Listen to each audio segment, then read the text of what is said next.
Hello guys, my name is Twister, welcome back to my channel, place where I'm reviewing different TV shows. I'm originally from Ukraine, but living in the States for such a long time, holding the degree in the film school. I have great passion about the TV shows, movies, anything that related to that medium. I love watching TV shows, so if you're watching Penguin and there is no one around you with who you want to discuss the episode, share your opinion. If you like it, if you doesn't like it, something, you came to the right place. I'm taking this video with a one take. It's unscripted. It's just I'm sharing my thoughts, and I'm hoping you're going to be share yours in the comments below. That's going to help greatly to my channel. So if you're interested about my previous rating, how I graded different episodes in general, I'm surprised how well the show done. On a level, it could be a movie. For me, the huge surprise with the Colin Farrell was in the beginning. Okay? Even when I watched the Batman of what it was 2022, when I get out from the movie theater and I start checking the credits, who's playing, and I saw the Colin Farrell, I'm like, Colin Farrell, he was there. I didn't even notice him, who he was playing. And when I saw he was an Oz penguin, I was in shock. And now, watching him in this TV show, I'm in a great disbelief. Every time, every scene, I'm trying really hard. I'm like, okay, now I'm going to spot him on. Every time he can, that magic works for him. Those 4 hours of transformation of all that makeup, it's a one thing, but also the way how he delivered this character, it's great and it's mind-blowing. So most of the episodes I'm giving the 10 stars because I'm loving it. When we're talking about TV show based on the comics, sometimes it's hit or miss, and most of the time it's just based on the entertainment. And I personally put like some TV shows that's like, for me, okay, this is Emmy worth it or Golden Globe worth it, and those on just really good TV show played on the background. This show became such a great surprise for me with the level of drama they delivering, with the level of darkness they delivering. I do believe I'm in the Gotham. I do believe to those characters. Sophia is my most favorite, most beloved character, and I really, really hope if that TV show will be extended to the second season, if that's not a mini series, but if that's going to be a long running show on HBO, I really hope they're going to keep Sophia and she's not going anywhere. We'll see what's going to happen, but this episode, this particular, I gave 9 stars out of 10, and I will explain why.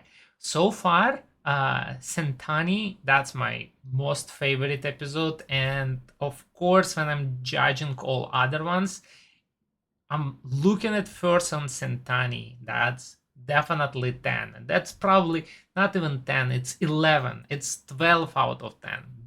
This episode, I think they're going to be sending to the Emmys and Golden Globes and all other nominations.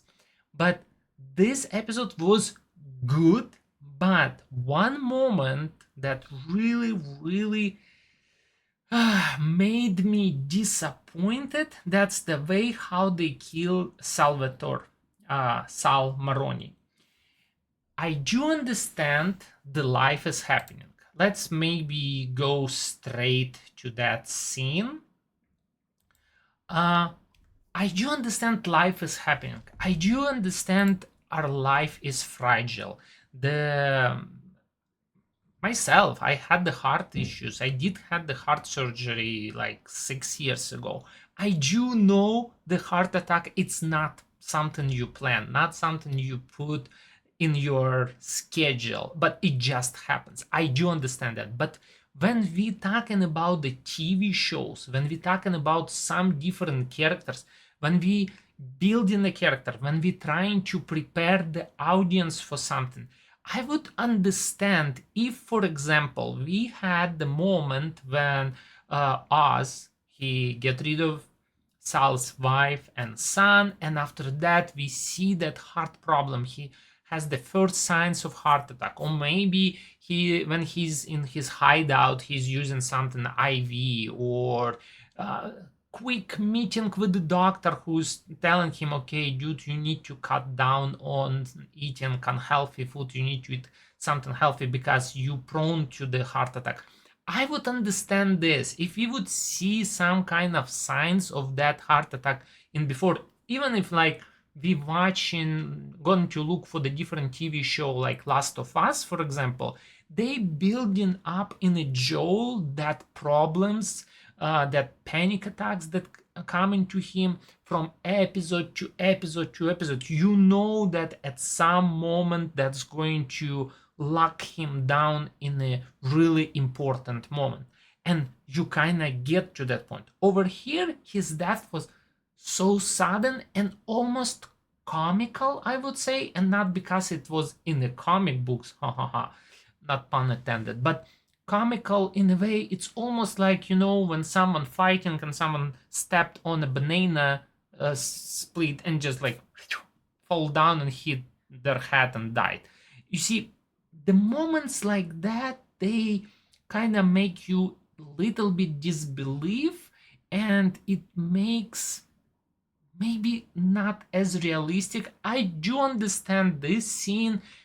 It worked well because even Oz was surprised and he like, okay, dude, I'm not finished talking to you. I'm not finished fighting with you. What's going on? You just dying. And I wanted to show everyone that I had the power. I beat at you with a strong hand, but in the end, you died from a heart attack. So that's why he just shooting that body already.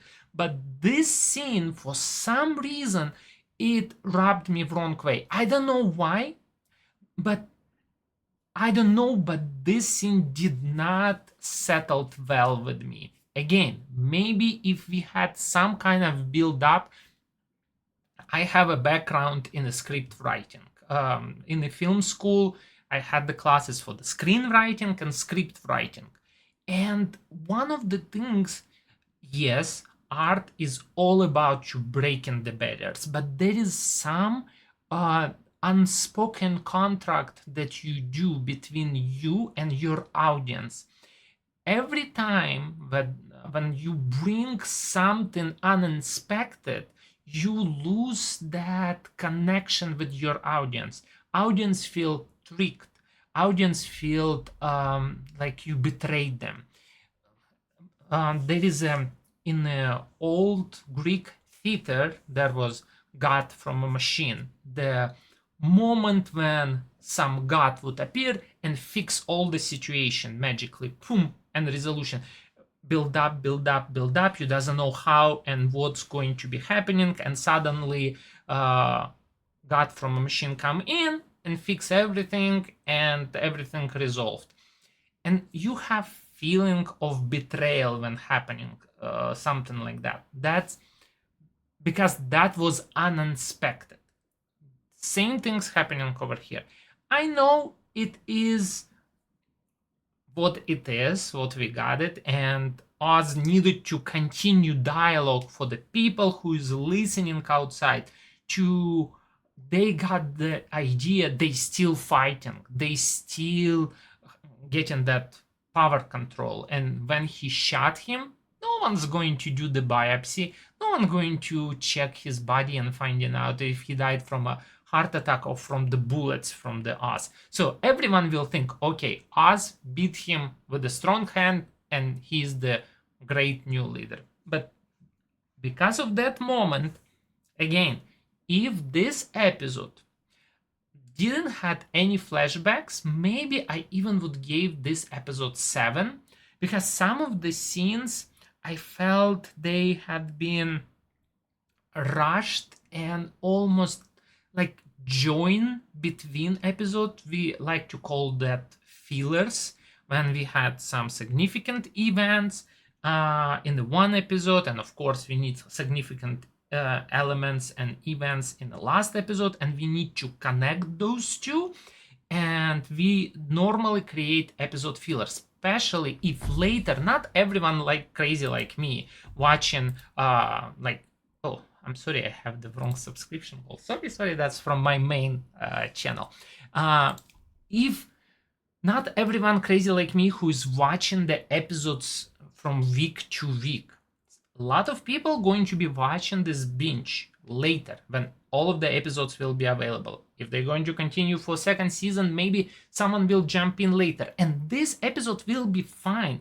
Good bridge between like good action episodes, and that's normal. I do not complain about this, but some of the scenes felt a little bit sloppy on my taste. Again, I might be wrong. That's my opinion. And the good things about the art, it's subjective. Everyone who comes to the art, they looking and accepting through their own prism, through the stuff, what they learn, how they would make it, of course. So, but the moments with the flashbacks, oh my gosh, I absolutely loved it.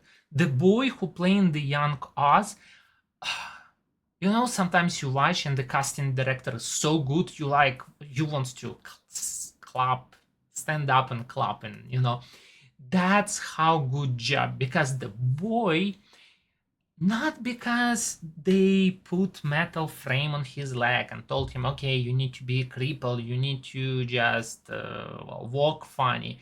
He was able to catch the same character spirit. When you see how he is acting, you do believe that's that penguin was that the one that was created by Colin Farrell. Love it, absolutely love it. Especially in a comparison with another boys, when we see in his brothers, maybe they intentionally took actors more weaker in the acting ability to make the boy who's playing Oz shine better. Because like for example, this younger kid, he's often would make eye contact with the camera and it didn't get cut out in the editing. This guy who's playing older brother, he was overacting in a few moments. And when you have those kids, you kind of have that forgiveness, like okay, they young actors, they still learning, they still have stuff ahead of them. But when you look at the boy who played Oz, you're like, oh my gosh, he is so good. I absolutely loved him. And also, I think if Universal Studio ever will decide to do Despicable Me, the movie or something, or about the young what his name? Gosh, the Minions and I forgot his name. Not the Groot. Groot, that's that guy from the Guardians of Galaxy. Gru, I think Gru. So he would be great character, a great actor to play young Gru. I don't know. Boy is good. The story is good. His obsession with the mother. You see, he wants to do everything. He's little bit simple-minded, even in this scene when they meeting that mafia guys, the guy who he's adored. Also, I saw so many theories that signs that mafia guy, he knew their mother. Maybe they had a relationship that led to the children's. Who knows? Maybe one of those kids, his son. Maybe all three of them, his sons. But we know their mother, she's cooking books for them. She's crunching the numbers and making the dark accounting, rewriting the books. So, and that's why he's giving money, just sending to her. But also, maybe he knows that's their kids. I don't know. But again, does the mafia leaders needs to be really parental figures? Not really. We saw the Falcone. He knew that his daughter was working the cat woman from the Batman. He knew she was his daughter. He had many kids, but he did not see them as children who he need to bring home. He was not so parental. He was even willing his own daughter Sophia, the known to the world daughter, sent her to the mental institution. So all of them, they just fine to have fun with the ladies, and if they end up with a child, maybe they will send some money, but they not really great parental figures. But it's interesting how with so much adoration he was looking at that mafia guy. I loved, absolutely loved that old flashback. And whole backstory, what's happened with his brothers when he's trying to crawl down. And in the end of episode, I'm not sure if you're watching on HBO or not, always stick down to the end of the credits because they show trailer for the next episode, and creators of the like director, showrunner, and some actors, they get together and they talking about this episode. Again, as a filmmaker, I love those moments sometimes even more than episode itself.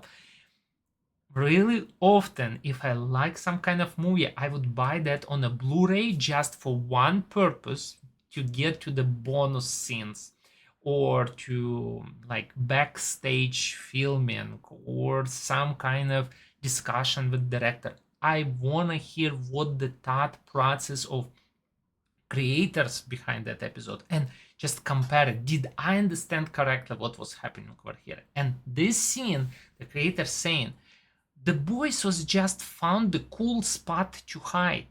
And they didn't even thought those steps might be hard on us.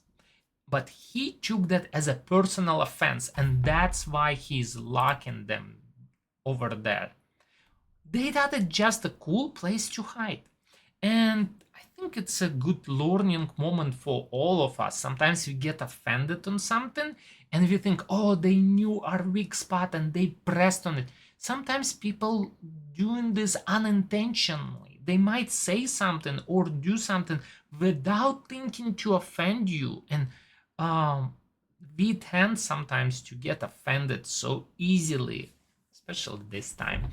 Anyway, great scene, great story, and he's locking the door. And the most what I love about this flashback, they do not show us the boys, how they swimming, how it's not enough water over there, or how they crawling on the stairs, because that has been done and done and done and done so many TV shows, so many places. But I don't know, or creators of TV show, they was afraid those young actors wouldn't be able to deliver the dramatic moment of this. Maybe it will be too scary for them, or it will be too complicated to film. They will need to get the swimming pool to film under the water. Yes, there is a complications, but I absolutely loved it because everything happened almost on a background. We saw how the glass of the water outside filling with the water, and we knew over there somewhere deep inside water level raising. And the way how they getting rid of those boys, we hearing them screaming, asking for help, and suddenly quietness. And for me that works way much more stronger and dramatic, even if they would show those boys drowning. Love it. This episode is called Top Hat. I saw some promo pictures, and in one of the promo pictures, the Colin Farrell character, he's walking in that suit with the top hat, that significant top hat. If we going to how in our head like this character portrayed in the comics, that top hat, it's supposed to be there. And he doesn't have it yet, but I saw promo pictures where he is walking around with this top hat. So hopefully, maybe in the next episode, we will see him in this iconic image. Hopefully, fingers crossed. But this episode called Top Hat because he is watching with his mom TV show that called Top Hat. This movie is made 1935. What really significant about that scene, why the creators of the show decide to make it, because in a dance, Penguin cannot dance. Oz cannot dance. He has damaged leg. He often would dance with his mom, like slow dances, but he never would be able to do tap dancing. But also he is destroying with this music, with this stepping, with this almost playful moves, he destroying everyone around himself. No competitions left. Only he is the one standing with the top hat. Also, the whole the thing is like, why do we use like, oh, this man in the top hat? That's mean like he places himself higher, or he's from higher society, he's from higher places, and that's what Penguin wants. Not just for his mother, but he wants that for himself as well. And this flashback, I can skip talking about whole episode, but this flashback, it gave so much depth into the character of Oz. I absolutely love it. Those moments when between him and his mother, they little bit creepy, they somewhere on the edge. You understand there is obsession with he has obsession with his mother. He wants to please her. He wants that she would see in him whole world, and she wouldn't need, that's his hope, she wouldn't need anyone. She wouldn't need to be sad about other brothers. Why she need to be sad about them when he is there to take care of her, make her drink, make a breakfast, bring to bed? He wants that mother see him and loves him, and only him. And this craziness, that's my prediction. That's my prediction. When we see later all this conversation between Oz's mother and Sophia, what kind of woman she is. I by the way, if I fall in love with the Sophia character maybe by second episode, and in the fourth one I'm just completely smashed. The Oz mother, for me, like previous episode was the strongest, I thought, when she was in the bathtub, when she was asking to help her to go because she doesn't want to face all those mental problems and be burden for him. But this episode, my goodness, she is phenomenal. Really soon we're going to start getting the nominations for the Golden Globe, and I have a strong feeling she might be nominated for actress, supporting actress, because she is so good. Those scenes, how she's not afraid, she's prepared to death. Sophia cannot get under her skin with the regular fear, trying to threat her. She's ready to die. She is ready to die, and she's like, my son going to do that for you. What you trying to prove to your dead father? So are you going to color your hair pink, get the tattoo on your ass? She is so good with this taunting her, but Sophia did found that weak spot about her boys, about her sons, and she called that friend, doctor, psychiatrician, whoever he is, to make that red lights on her. And my prediction, again, I might be completely wrong, but if I would be right in the next episode, what I would wanted to see, for somehow that doctor unlocks something in her head, and she would put 1 to 1 together and understand 1 plus 1 equal 2, that Oz responsible for death of her other boys, and make her hate him, because that's going to be such a crazy character development, and that was something going to break the Oz if his mother going to start speaking hate, not just because, oh, you didn't provide, you didn't give me that, but I hate you because you killed my boys. I wish they would be alive, not you. That's something what's going to break him inside, and we know he told, like, mom, I cannot put you down, You're not a dog. I cannot get rid of you. But if hearing all of those words, what if something going to snap in him and he did end his mother? That's going to be such a big, dramatic, twisted moment where we will see Oz will never be the same. He's already not the nice, white, fluffy character. No, he is even the show called Penguin.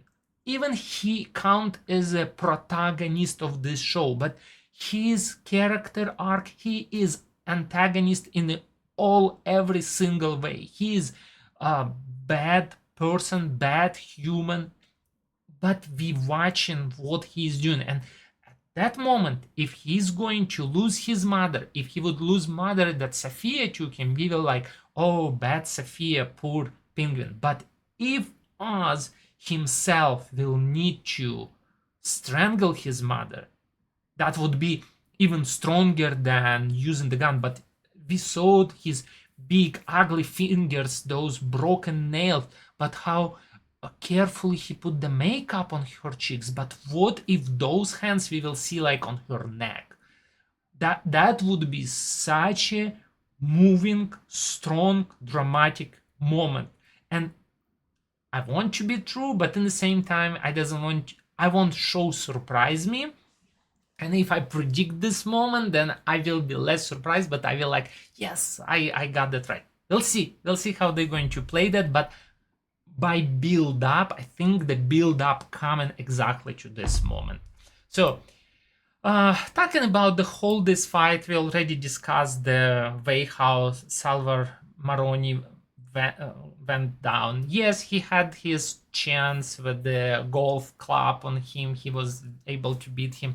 Again, people who played the game Last of Us, I think you guys have some trauma related, even every time you see someone swinging the golf club in your hand. I'm not going to spoil how exactly that's related to the show, but oh my gosh, I'm not ready to the scene when we're going to be watching second season of Last of Us. But anyway, this is great story, but I did not like the death of Saul over here. I like how he teased him. I like how he wanted until the last moment put some division between Saul and Sophia. He's like, oh, your wife, her hair smells so nice. What kind of hairspray she got? It was so flammable. That smell of the skin, blah, blah, blah. He was getting under his skin and got too deep under his skin all the way to his heart. Another scene that we do need to talk to, probably important than rest of others, that's Sophia understanding that that's exactly words the creators use. Sophia torn her niece into another Sophia. And that's terrifying for her, because like, I am over here, like that Daenerys, I'm not to be part of the wheel. I'm about to break that wheel. Like, I want to destroy my bad, wicked family. And she became that bad, wicked family. She looking at those scratches. She has same scratch marks on her shoulder that she was hurting herself. She has the scratch marks on her neck. And when she saw that in that little girl who she thought she's saving, but she remembered the gas mask in her hands, and she needed to tell her truth. She needed to go clean with her. And she still believes that she did good for her. We'll see. We'll see how it's going to end up. The doctor was saying like, I can help the girl stay quiet, because maybe he's a good guy for Sophia, but doesn't seem like he's a good guy at all. He's creepy and scary. But that scene, it's almost like a reckoning for her. She is understanding, like, I wanted to go against my father, but I'm doing exactly what my father would do. This scene when the car coming in the tunnel, I'm watching this with my son, 16 years old son, and we both knew that is going to be bomb. He was just, as soon as the car come and my son is called, like, oh, that's going to be bomb. I think everyone can. We saw so many TV shows already, so many movies, and someone talking on the phone, sitting in the car, but you know they're not in this car. This was not surprise at all. That was such a huge cliche that have been in so many movies done, overdone 300 times that it was just like a facepalm. It's like, okay, there will be a bomb, there will be a timer, and that was exactly what's happening. But what interesting in this moment, that when explosion happened and he ran exactly to the same spot where his brothers died. And I really like that scene when he is jumping. Let me turn off audio. So explosion, graphics is good. Thanks for that team. And that moment, you know, you watching the TV show from Batman universe. We saw so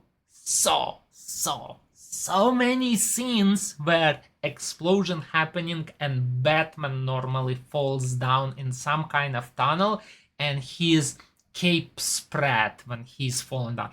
This is such an iconic scene with such an iconic shot that, please write in the comments that I'm not the only one who saw, and in your head, Batman.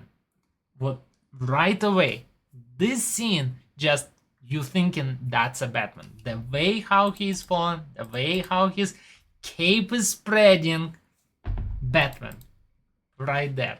But it's really great scene. We seen that dance where mother take him. We heard that story before. I think he was telling this, I think to the Victor, that mother was so broken until one day she got up, she was dressed up, and she said, we're going to go party. And we saw this scene. We saw that moment when she's like, promise me, because I will not be able to do this on my... Please, please, please tell me that you're going to take care of me. And he gave that oath to her. And we seen him getting out. I also love how creators talking about Colin Farrell. He actually scratched his hands on those bricks and beaten up his knees, but no one called cut, and he didn't call cut because that gave him a lot of authenticity with this character, and the way how he played this moment, everyone was in awe. So great scene, and him in the shock. The sound is working perfectly because that little concussion we get. He trying to see where is the Victor. By the way, Victor gone in the beginning of episode. Now whole episode we didn't saw the Victor pretty much. Just in the beginning with the broken up head, and I'm surprised Sophia didn't took him as well, because she knew that Oz value Victor so much. She could kill him or take him or wound him, whatever, but she let him go. So I'm waiting also some kind of twist and story conclusion, the end of the arc. Even if they're going to continue for second season, I still want to see that conclusion coming to the end, that arc with relationship between Penguin and Victor, if the bond going to get stronger or if they're going to go apart. We'll see to that. And he got cut, and I think it was the person who got him, that was a cop who Sophia controlled him with the drops. I might be mistaken, but I think it was him. And he got him and said, like, Sophia wants to see you. And boom. That's it, guys. We waiting. Next week it's going to be last episode. The last episode is going to be called Great or Little Things. Великие или маленькие дела. For those who's watching in Russian, this channel, we're trying to just learn the language. Thank you so much for everyone who's coming. I really appreciate if you can subscribe. If you leave some kind of comments, please don't shy. That helps for my channel to keep going. I don't know. I have been doing movie reviews for 8 years on my main channel that I'm running in Russian language. But right now, I'm trying to get into the American audience. So if you're watching it, if you liking it, if that's kind of format videos you was looking for, if you needed those podcast kind of feeling to discuss with someone what you like, what you dislike about the episode, please subscribe, leave the comment. I will greatly appreciate. And see you next week. Bye bye.